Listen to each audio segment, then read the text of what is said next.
పౌర ప్రభుత్వాలు ఉన్నా చక్రం తిప్పేది మాత్రం ఆర్మీని. 1965లో ఆయుబ్ ఖాన్ పౌర ప్రభుత్వాన్ని కూల్చేసి తానే దేశ అధ్యక్షుడిగా ప్రకటించుకున్నాడు. అప్పట్నుంచి పాకిస్తాన్లో ప్రజాస్వామ్యం గాలికి వదిలేశారు. ఆ తర్వాత 1977లో ఎన్నికల్లో రిగ్గింగ్ జరిగిందని జుల్ఫికర్ అలీ భుట్టోకు చెందిన పాకిస్తాన్ పీపుల్స్ పార్టీ దేశవ్యాప్తంగా పెద్ద ఎత్తున నిరసన ప్రదర్శనలు నిర్వహించింది. దీంతో అప్పటి జనరల్ జియావుల్ హక్ మార్షల్లా ప్రకటించి అధికారాన్ని హస్తగతం చేసుకున్నాడు. భుట్టోను ఓ హత్య కేసులో జైలుకు పంపించాడు. జైల్లోనే ఆయనను ఏప్రిల్ 4, 1979లో ఉరిశిక్ష విధించారు. జియా పాలనలో ప్రజలు నరకం చూశారు. ఆయన విమాన ప్రమాదంలో మరణించాడు కాబట్టి బతికిపోయారు. లేదంటే ఆయన బతికున్నంత వరకు ఆయన్నే దేశాన్ని పాలించేవాడు. జియా ప్రయాణిస్తున్న విమానంలో మామిడి పండ్ల బుట్టలో బాంబులు పెట్టి పేల్చివేయడంతో ఆయన ఆగస్టు 17, 1988లో దుర్మరణం పాలయ్యాడు.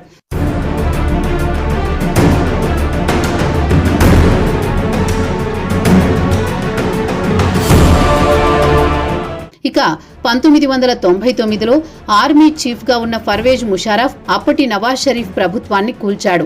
నవాజ్ పై పెద్ద ఎత్తున అవినీతి ఆరోపణలు రావడంతో ఆయన ప్రభుత్వాన్ని కూల్చేసి తానే దేశానికి ప్రెసిడెంట్ గా 1999 నుంచి 2008 వరకు కొనసాగారు. అయితే ఆయన పాలన ఇటు మిలిటరీతో పాటు సివిలియన్ మిశ్రమ ప్రభుత్వం కొనసాగింది. ఆయన పాలనలో కొన్ని సంస్కరణలు కూడా జరిగాయి. కొత్తగా గవర్నర్ జనరల్స్ ను నియమించారు. అటు తర్వాత 2007లో ఆయన దేశంలో ఎమర్జెన్సీ ప్రకటించారు.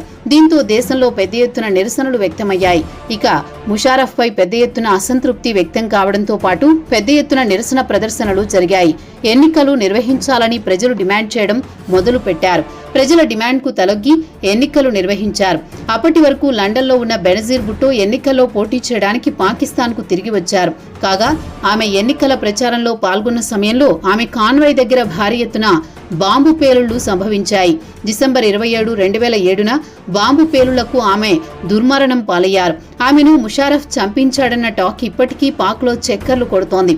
2008లో ఆయన రాజీనామా చేసి ఎన్నికలు నిర్వహించారు. ఇక ముషారఫ్ విషయానికొస్తే 2023లో ఆయన అనారోగ్యంతో దుబాయ్లో కన్నుమూశాడు.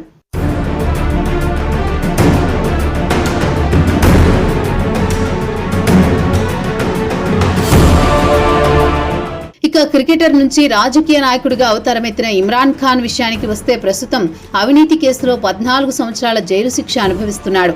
కాగా 2018లో జరిగిన నేషనల్ అసెంబ్లీలో ఎన్నికల్లో గెలిచి ఇమ్రాన్ ఖాన్ ప్రధాని అయ్యాడు. ఆ తర్వాత ఆయన అప్పటి ఆర్మీ చీఫ్ ఖమర్ బజ్వాను దూరం పెట్టారు. ప్రభుత్వంలో జోక్యం చేసుకోవడానికి వీల్లేదని పలుమార్లు గట్టిగానే హెచ్చరించాడు. దీంతో ఆర్మీ ఖాన్ కు గుణపాఠం చెప్పాలనుకుంది. ఏప్రిల్ 2022లో పాక్ ప్రతిపక్షాలను ఎగదోసి ఇమ్రాన్ పై అవిశ్వాస తీర్మానం ప్రవేశపెట్టింది. నేషనల్ అసెంబ్లీలో అవిశ్వాస తీర్మానం ఎదుర్కోవడానికి ముందే ఖాన్ రాజీనామా చేశారు. ఆ తర్వాత ఖమర్ బజ్వా రిటైర్ అయిపోయాడు. కొత్తగా వచ్చిన ఆర్మీ చీఫ్ ఆసిం మునీర్ కు ఖాన్ కు అస్సలు పడదు. ప్రధానిగా ఇమ్రాన్ ఖాన్ ఉన్నప్పుడు మునీర్ ఐఎస్ఐ చీఫ్ గా పనిచేశాడు. అప్పటి నుంచే వీరిద్దరికీ పడదన్న టాక్. ఇక మునీర్ ఆర్మీ చీఫ్ అయిన తర్వాత ఖాన్ పై పాత కేసులు తిరగదోడి సుమారు 200 కేసులు పెట్టి జైలుకు పంపించాడు.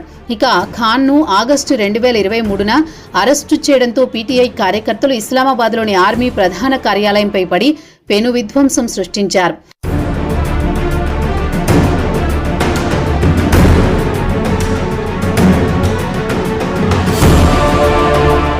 ప్రస్తుతం ఖాన్ తో పాటు వేలాది మంది పార్టీ కార్యకర్తలు జైళ్లలో మగ్గుతున్నారు. ఆర్మీ కార్యాలయంపై దాడులు చేసినందుకు వారిపై మిలిటరీ కోర్టులో విచారణ జరపాలని నిర్ణయించారు. వాస్తవానికి వీరిని సివిల్ కోర్టులో విచారణ జరిపించాలి. ఇక మునీర్ ఉద్దేశం ఏమంటే వీరికి బెయిల్ రాకుండా అత్యంత కఠిన శిక్షలు విధించాలనే ఆలోచనలో ఉన్నాడు. ఖాన్ ను జైలు నుంచి ఉంచినంత మాత్రాన ఆయన ప్రజాదరణ ఏమాత్రం తగ్గకపోగా మరింత పెరిగింది. దీంతో మునీర్ ఖాన్ ను ఎట్టి పరిస్థితుల్లో జైలు నుంచి విడుదల చేయరాదని పట్టుబడుతున్నాడు.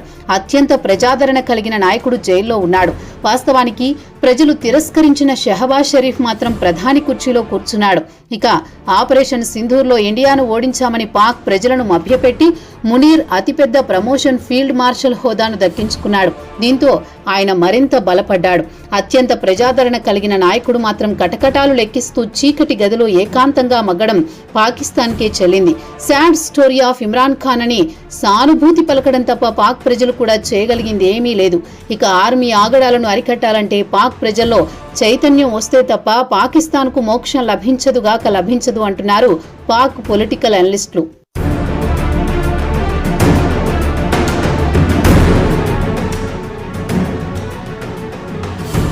ప్రజాస్వామ్యంలో ప్రజలే పాలకులు. మిలిటరీ విషయానికి వస్తే దేశ సరిహద్దుల్లో ఉండి దేశానికి కాపలా కాయాలి. ఇది ప్రపంచవ్యాప్తంగా జరుగుతున్న తంతే. దేశ ప్రధానమంత్రి లేదా ఆ దేశ ప్రెసిడెంట్ ఆర్మీ చీఫ్కు ఆదేశాలిస్తే దాని ప్రకారమే నడుచుకోవాల్సి ఉంటుంది. అదే పాకిస్తాన్ విషయానికి వస్తే అక్కడంతా రివర్స్గా ఉంటుంది. పేరుకు ప్రజాస్వామ్యమైనా వెనకుండి చక్రం తిప్పేది మాత్రం ఆర్మీ అని యావత్ ప్రపంచానికి తెలుస్తుంది. ఇక దేశానికి సంబంధించి కీలక నిర్ణయాలు తీసుకునేది కూడా అక్కడ ఆర్మీయే. ఇండియా నుంచి విడిపోయాక పాకిస్తాన్ ప్రజాస్వామ్యం కంటే సైనిక పాలనలో ఎక్కువ కాలం మగ్గింది. మరి పాకిస్తాన్ రాజకీయాల్లో ఆర్మీ అంతలా బలపడడానికి గల కారణాలేంటో ఈ కథనంలో తెలుసుకుందాం.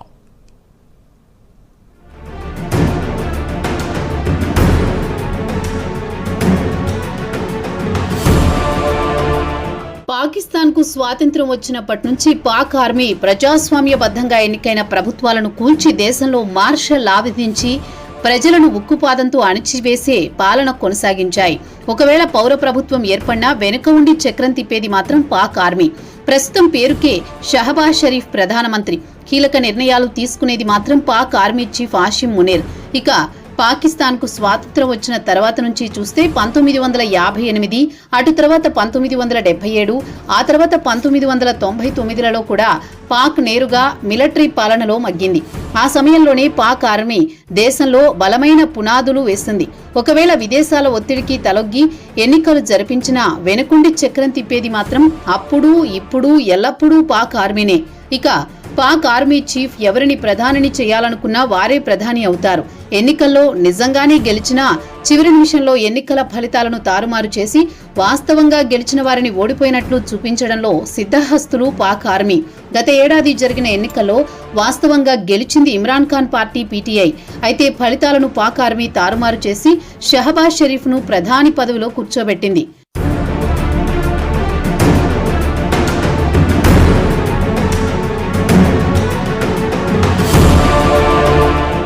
ఇక పాక్ మిలిటరీ అన్ని రంగాల్లో జోక్యం చేసుకుంటోంది. ఇటు వ్యాపారాలు, పరిశ్రమల, రక్షణ రంగానికి చెందిన కాంట్రాక్టులో వీరిదే హవా. పాక్ ఆర్మీ చీఫ్ చెప్పిన వారికే కాంట్రాక్టులు ఇవ్వాల్సిందే. ఏ నిర్ణయం తీసుకోవాలనుకున్నా ముందుగా ఆర్మీకి చెప్పి చేయాల్సిందే. చివరగా ప్రభుత్వానికి సంబంధించిన కీలక నిర్ణయాలు తీసుకునేది మాత్రం ఆర్మీనే.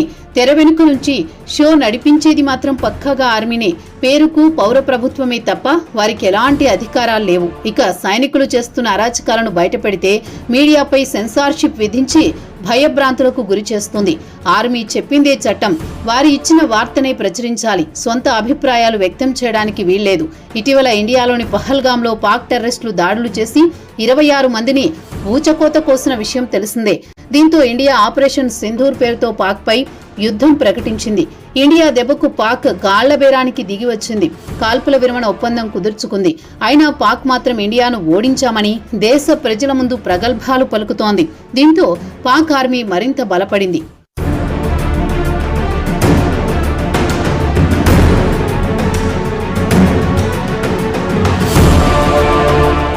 ఇక పాకిస్తాన్లో ఆర్మీ బలపడ్డానికి గల కారణాల గురించి అమెరికాలో పాక్ మాజీ రాయబారి హుస్సేన్ హక్కానీ ఇటీవల ఒక ఇంటర్నేషనల్ మీడియాకు ఇచ్చిన ఇంటర్వ్యూలో పలు ఆసక్తికరమైన అంశాలను వెల్లడించారు. ఇక ఆయన చెప్పేదేమంటే 1947లో దేశ విభజన హడావిడిగా జరిగింది. ఎలాంటి ముందస్తు ప్రణాళిక లేకుండా, ఎలాంటి ప్రత్యామ్నాయ ఏర్పాట్లు చేసుకోకుండా దేశ విభజన జరిగింది. పరిపాలన అనుభవం లేకపోవడంతో దేశ విభజన తర్వాత కూడా పాకిస్తాన్ను బ్రిటిష్ జనరల్స్ పాలించారు. అయితే అప్పటికీ పాక్లో ఎన్నికలు జరగలేదు. కొంతమంది నాయకులు జారీ చేసిన ఆర్డర్లను వారు బేఖాతరు చేసేవారు. పాక్ రాజకీయ నాయకులను అస్సలు పట్టించుకునేవారు కాదు. స్వాతంత్ర్యం కంటే ముందు బ్రిటిష్ వారు ప్యాలెస్ కుట్రలు ఎలా జరిపేవారు అప్పుడు అలానే కొనసాగాయి. ఇది సహజంగానే పాక్ ఆర్మీకి వంటబట్టింది. 1951 పాక్ కమాండర్ ఇన్ చీఫ్ గా ఆయూబ్ ఖాన్ ను ఎంపిక చేసి బాధ్యతలు అప్పగించారు. అటు తర్వాత ఆయన అధికారం మొత్తం తన చెప్పు చేతల్లో పెట్టుకున్నాడు. అసలైన రాజకీయాలు మొదలుపెట్టాడు. ఒక పార్టీపై మరో పార్టీని ఎగదోసి పబ్బం గడుపుకున్నాడు.